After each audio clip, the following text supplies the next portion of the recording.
G'day YouTube, Warbles on a lot here. It's time for the Outsiders and First Dog on the Moon.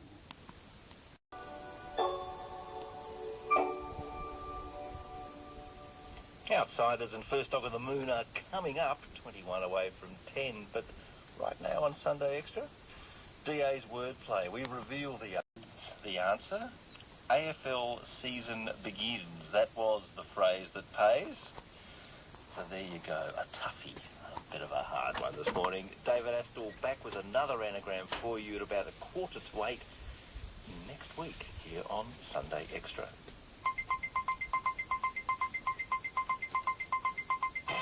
Time now for Outsiders. I'm Barry Cassidy and you're not. Thank you, Uncle Barry. Your Outsiders team this morning is comprised of the following elements. Economists lecturer at RMIT Business School, Sinclair Davidson, the Deputy Political Editor for The Guardian Australia, Catherine Murphy, and Managing Director of Market Economics, Stephen Koukoulas. Well, good morning to you all. Good morning. Morning. Hello. Elections. And Mrs. Dizzy. Catherine Murphy, Tasmania, no real surprise. Maybe South Australia, no real surprise either. Well, no, I think probably the collective expectation was that the Liberal Party may get a better result in South Australia than seems to be the case, although I caution there is a way to go with postals and pre-polls not counted. Yes. And negotiations with independents not yet had. That said, it's sort of interesting. I wasn't down there this time. I did go down and cover aspects of the South Australian election last time around. My observation, I suppose, on ground was that the Labor Party last time at least, because of course they prevailed in an election last time that they weren't supposed to win either, comprehensively outgunned the Liberals on the ground through some very brutal yet very effective marginal seats campaigning. And it will be interesting to see how this result washes out. But I stress you'd be mad to call it at this point. The story of that previous South Australian election, story of the western suburbs and the previous federal election, Sinclair, that capacity for the Labor Party to put a pretty good machine in place in the marginals. Well, yes, it's winning government is about winning seats and not actually winning the overall vote. And everybody knows that game, and you should play that game. And I'm actually surprised that the Liberals have been more or less belted again by the same tactic that belted them last time. You would think that they would update their expectations and modify their strategies and learn from their previous experiences, which doesn't really seem to be in the case. And Stephen Koukoulas, the punditry caught a little bit wrong-footed on this too, although taking, of course, Catherine's caution, but all this blue map talk of late last week seems a tad previous.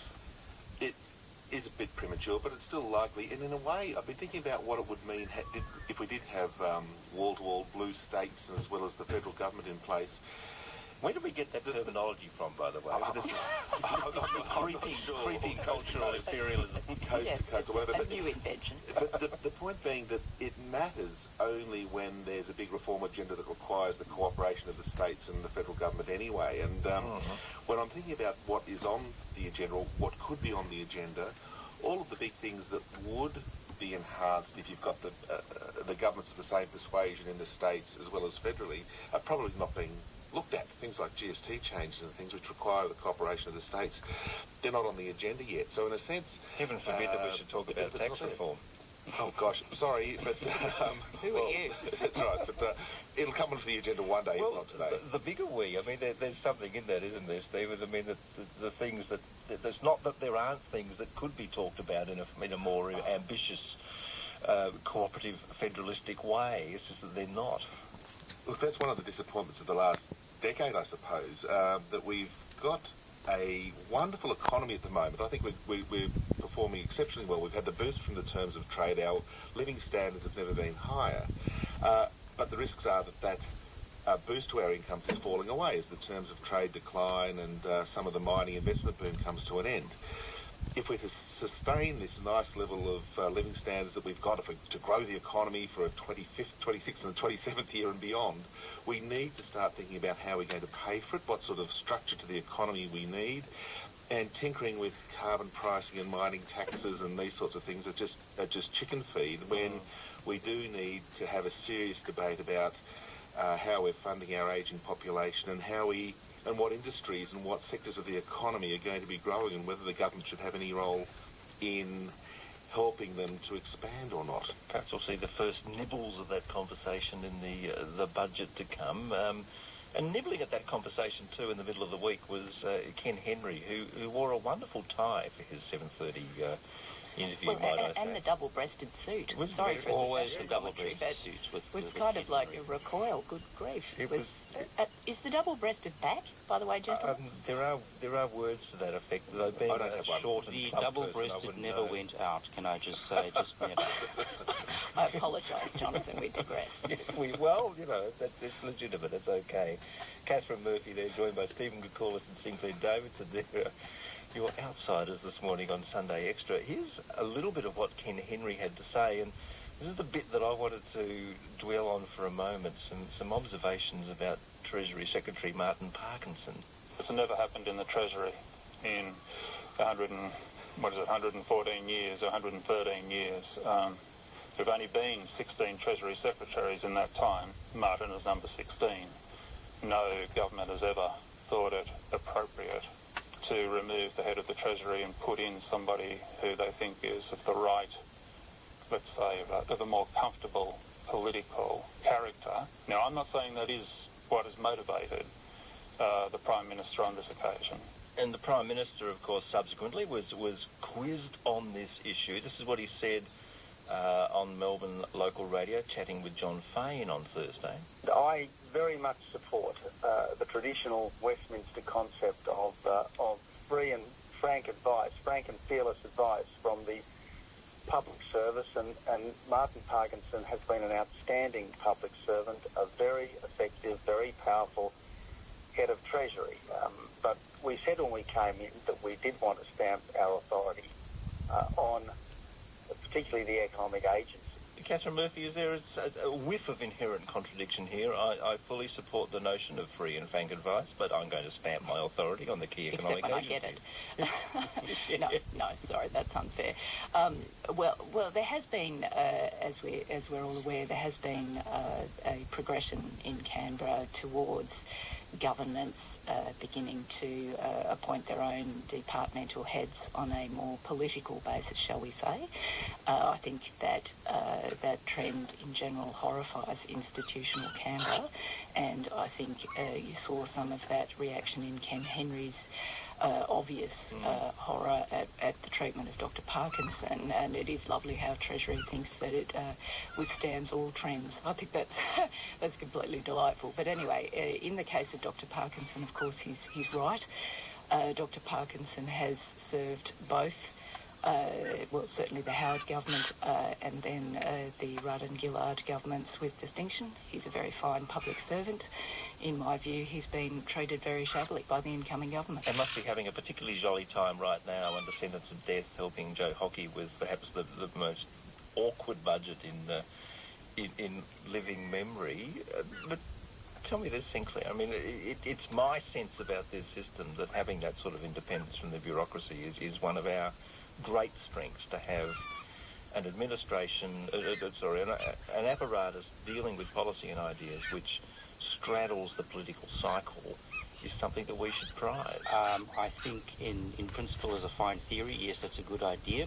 I think how Parkinson works now with Hockey is actually a mark of Dr. Parkinson. Perhaps he's by all accounts, he's doing a good job. I think a good minister would always want to receive frank and fearless advice, irrespective of where the person came from, because that's sort of going to lead to their longevity. But at the same time, I think the ideas of a nameless, faceless, professional bureaucracy just going about its business are long gone.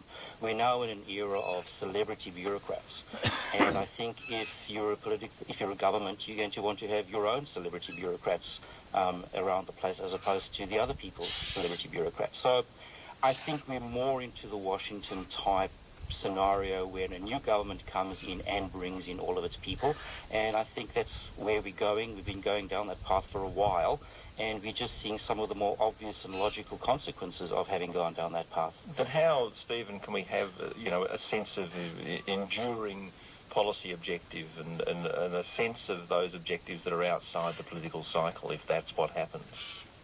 That's the issue, and particularly in the case of Treasury and economics.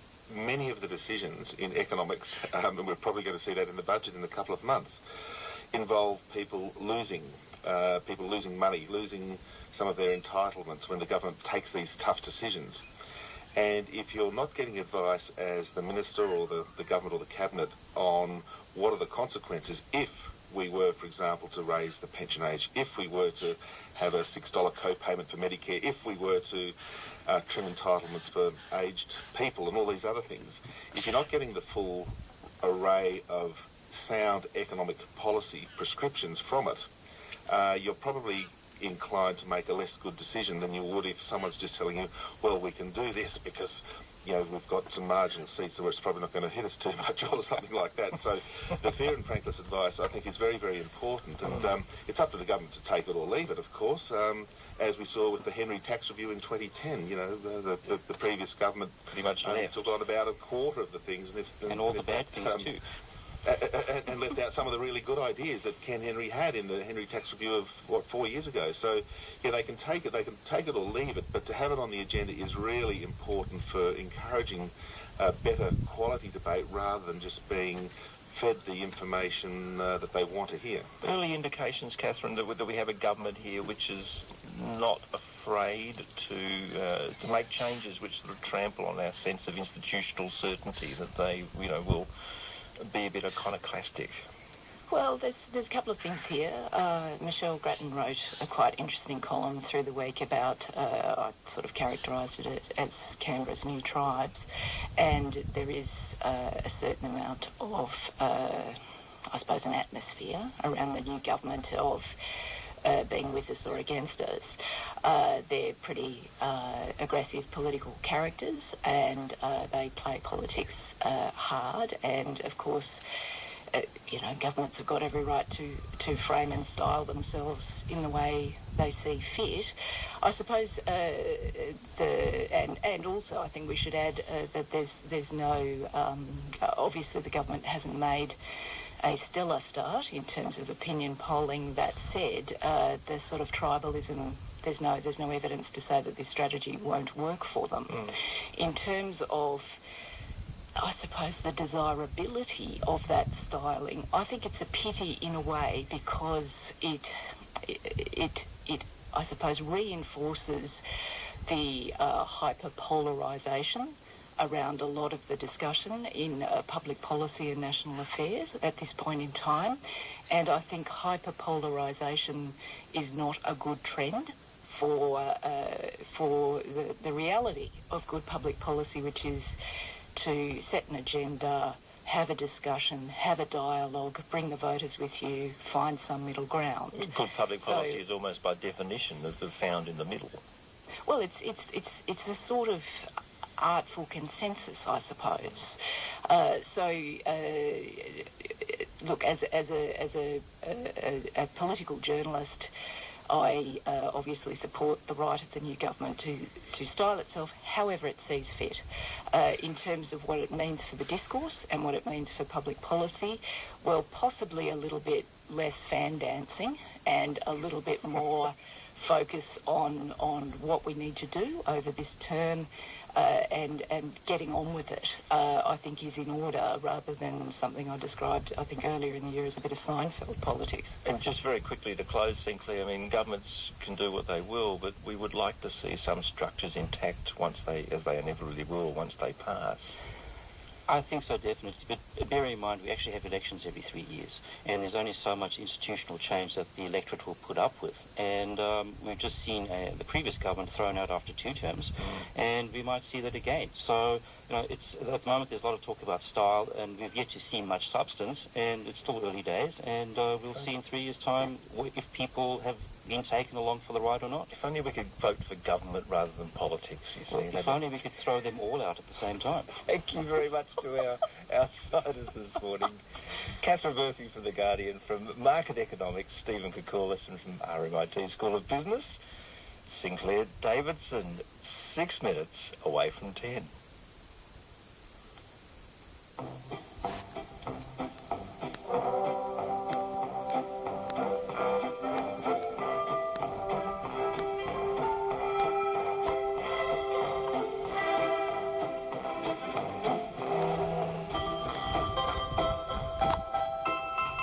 Hello, Patriots.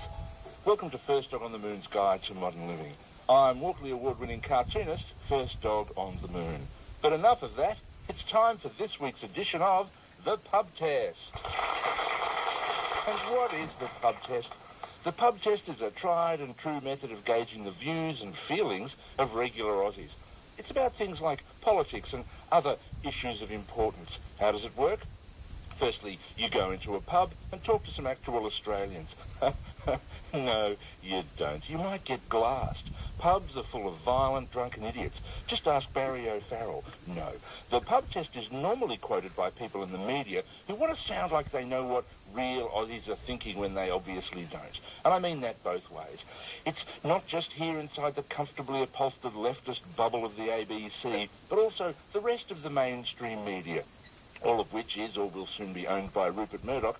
We like to pretend we know what regular Aussies are thinking. Like you, listener. What are your hopes and dreams? What makes you tick? The pub test is like talkback radio but with beer. What could possibly go wrong? And on tonight's episode of the pub test, we're talking to Gwen. She's a gardening enthusiast from Pennant Hills in Sydney, a mother of 3, and once slammed her front door on Neville Rand's foot. Thanks for joining us, Gwen. Very well, thank you, Barry. Oh, well, that's great. Are you ready to take the pub test? Oh, yes. Okay, here we go. These are all multiple choice questions which take longer but are funnier. Have you got your buzzer? Yes, Simon. Okay, question 1.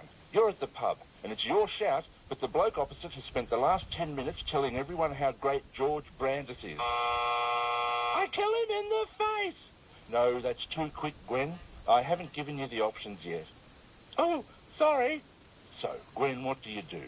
Do you, A, become a racist, B, have everyone arrested, C, refuse all freedom of information requests, or D, kill him in the face? B, please, Gerald. Correct. That's well done. Now, this question is for 5 points and a guinea pig. Oh, sorry. With the Liberal National Coalition in power federally, as well as every state and territory except maybe South Australia and, of course, the ACT, like that matters, Tony Abbott is Prime Minister of A, my heart, B, a free market theocracy, C, a bulging trouserocracy, D, an Abbottatorship, E, what was the question again? E, please, Gary. And that's right.